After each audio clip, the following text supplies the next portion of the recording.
So for those of you that don't know me, my name is Lacey. I'm Joel's best man. Before I get started, I just want to say, Joel, you look amazing. Brittany, you look amazing. Bridesmaids, beautiful as ever. Groomsmen, well, at least the firemen look good.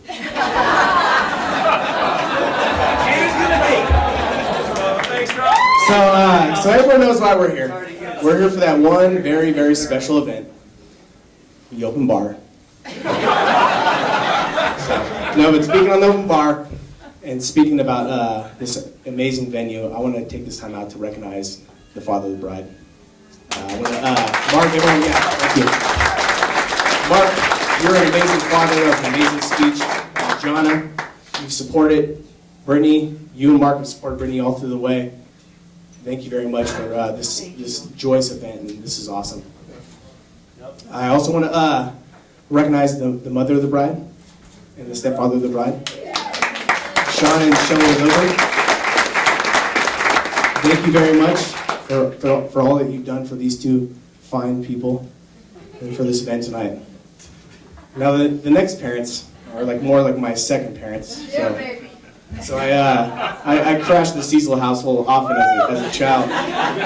So I call her Auntie Robin, but Robin Cecil, and Uncle Robert, Uncle Bobby Cecil. So you two you've been like parents to me, and I appreciate everything you've done for me in the past. And then there's an unknown group that needs to be recognized tonight. You see, for those of you that don't know, the groomsmen and myself, we all proclaimed Joel the Lifetime Achievement Award for couch jumping. So Joel slept on my couch, and I know he slept on many of your couches. So if we could please have people stand or raise their hand if he's ever slept on your couch.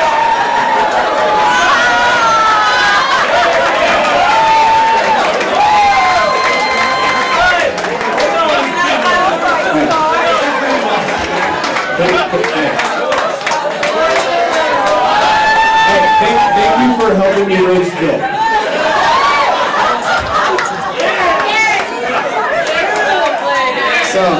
So no, but best man, it's like, Joel's my best friend. He asked me to be his best man, and before, I gotta let you in a little secret. So about 8 months ago, Joel called me and was like, hey, Aaron, I want to kind of establish a best man committee. I want to kind of make sure I get the best man for this job. So me and you, we're going to meet, and we're going to kind of discuss the possible candidates. I'm like, all right.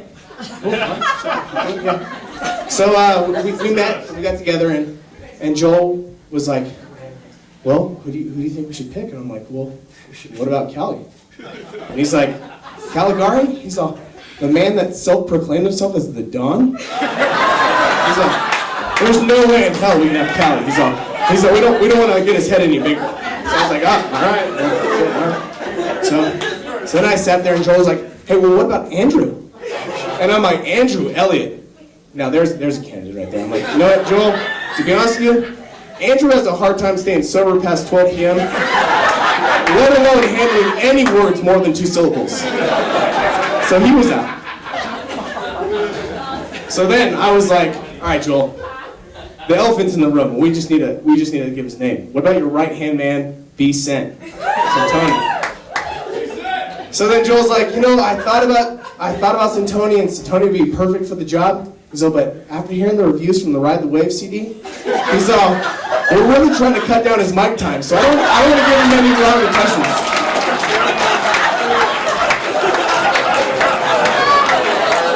So here I am. So here I am, best man. Joel, you're welcome. But Joel's like, hey, so Aaron, you will probably throw me the most incredible bachelor party. 43 guys in Mexico. We lost one. Really, we seriously lost one. No, but he's all, you're probably the least likely guy to embarrass me too. So I was like, all right, By chance, does everyone know that Joel Cecil's the lead singer of the Contra Souls? Never mind. I'm sure you all knew that. In fact, Joel's that guy that no matter where we go or who we're with, he's got a backpack full of CDs. So I've been here for 2 days, and I've already received 2. I got one in the welcome bag, and I got one as the groomsman gift. I'm like, shit. I'm like, after this speech, is Joel going to be handing out signed CDs? Hey, Joel, where they at? I know they're here. Oh! Yeah. Here we go. I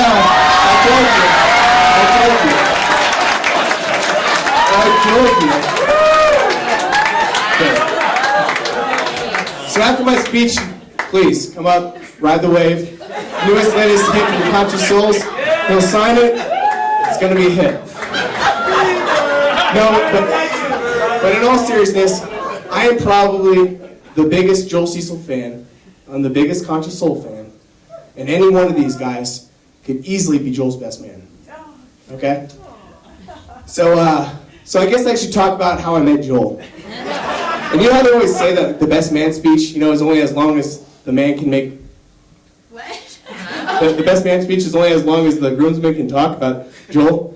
Well, you're going to be doing pretty good tonight, so this is a pretty long speech. So I met Joel in kind of an unconventional way. See, I was in 7th grade, and I moved schools. I'm in a new school, and it's my first day in my first class. And there's like 40 chairs, it's a gymnasium, and I'm sitting there, I sit down, and this little scrawny, wiry little Irish kid comes walking up to me and goes, "Hey man, you're sitting in my seat." And I'm like, look to my left, look to my right, I'm like, I stand up, look down, like, I don't see your name on it, and he's like, "No, you're in my seat." I'm like, well, I'm not getting out of the seat because I don't see your name on it. He's all right, we're fighting after school, we're going to civil school. Ladies and gentlemen, Rory Booker. Where's the Booker family? Raise your hand if I love the Booker family. I met Joel in a very, very unique way. So I got in a fist fight with Rory the first day of middle school. And then we ended up becoming best friends. Like 2 weeks later, we started talking. We're like, hey, you're not so bad. You're not so bad. So we became best friends. Miss Booker would make us snickerdoodles. So it was cool. So then he said, my cousin Joel's coming over today. I'm like, oh, really? He's like, yeah, he goes to Catholic school. I was like, oh, wow. So fast forward a couple years, I ended up going to, I switched schools, I go to Arroyo High School, and I'm in the quad one day, and I look over and I see Joel. Now Mark said Justin Bieber, but back in the 90s, he was more like Nick Carter. So, the long hair, he was more like Nick Carter. So I see Joel and we start talking. I'm like, well, apparently the choir board gig didn't really work out at St. Joe's. But from there, it's like we had a lot of good memories. I seriously, I called Joel yesterday, or 2 days ago, and I said, Joel, I'm having a really hard time with this best man speech. I'm like, there's so many stories. Most of them are rated R. A few of them are rated X. And it's either going to incriminate you or make me look really bad too. So I'll just kind of give you some bullet points, So I met Joel. We had sports, we had girls, of course. Jumping in the Records family wagon, heading to Golden Skate. From Burley, Idaho, boat racing with the Gordillo family. Club X, Shabooms. Oh man, we had a hell of a run. So, but through it all, I realized, Joel, I have a lot to thank you for, And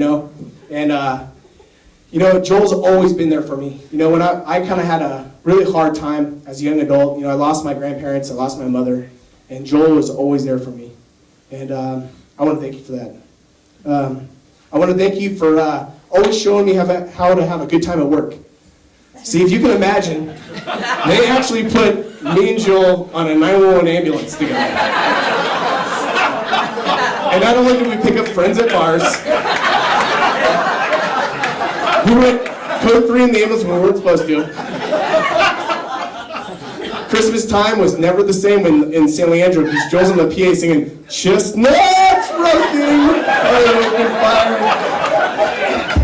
So you always showed me how to have a good time at work. He's also the only Caucasian man that worked as a car washing attendant at Hutch's Car Wash.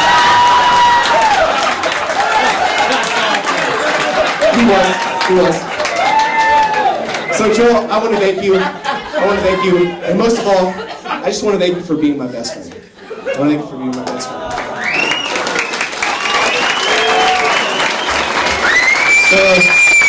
So then there's Brittany. So Joel used to tell me, oh, I'm in love. So it's my 30th birthday party. My friends Andrew and Craig take me golfing and get me completely hammered. So they bring me back to my house, and I'm pretty hammered, and there's like 60 people out my garage. I'm like, who the fuck is in my house? It was a surprise birthday party. And lo and behold, Brittany was there. This is the first time I met her. So Joel's like, you have to meet Brittany. So I meet Brittany, and my first impression of Brittany was like, wow, this girl is gorgeous. I'm like, how in the world did Joel pull this? But then over time, I got to know Brittany. I got to meet Brittany, and I realized that not only is Brittany extremely beautiful, she's smart, she's funny, and she's that one girl. No matter where you are, and I know everyone in this audience that knows Brittany, you will agree that no matter where she's at, she makes everyone in the room feel comfortable. She does. And for that, Brittany, you deserve a great husband. And since I'm already taken, Joel is the very next best guy for the job. So I guess this is where I insert some kind of famous quote, right? Someone famous once said that, marriage is not finding that one person you can live with, it's finding that one person you can't live without. And after seeing you, Joel, and seeing how you interact with Brittany, I know she's your one I can't live without. All right? So I'll offer you some advice from my very extensive 5 years of experience. I heard there's a 50 years. There's a couple of 50 years. Can you give a round of applause for that? That's awesome. So from my 5 years of extensive experience, I can tell you this, I'll tell you this, marriage is a practice of imperfection. No one is perfect, and it is for your imperfections that have brought you two together. Some people say you should never go to bed arguing. I disagree. I say stay up and keep arguing.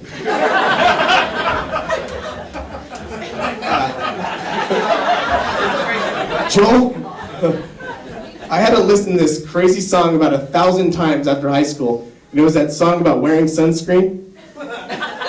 Dude, that is no joke. Wear sunscreen. My wife gets pissed at me if I don't wear sunscreen. So please, wear sunscreen. Joel, if Brittany comes home and she's complaining about work or someone at work, trust me on this one. Do not try to solve her problems. Just listen. She doesn't want an answer. She doesn't want to say, oh, well, this is what you should do. Just be like, I got it, honey. And lastly, but definitely not least, the best advice I can give you as a married couple is don't ever, ever, ever listen to anyone's marital advice. So Joe, through it all, we've had some good times, we've had some bad times, we've had a lot of drunk times, and we've had that one time that we're never supposed to talk about ever. I'll submarine it to the deck. So ladies and gentlemen, if we can raise our glasses, in the words of the conscious souls, the sun shines on your shoulders, and it is definitely your time to shine. Ladies and gentlemen, Mr. and Mrs. Joel Cecil.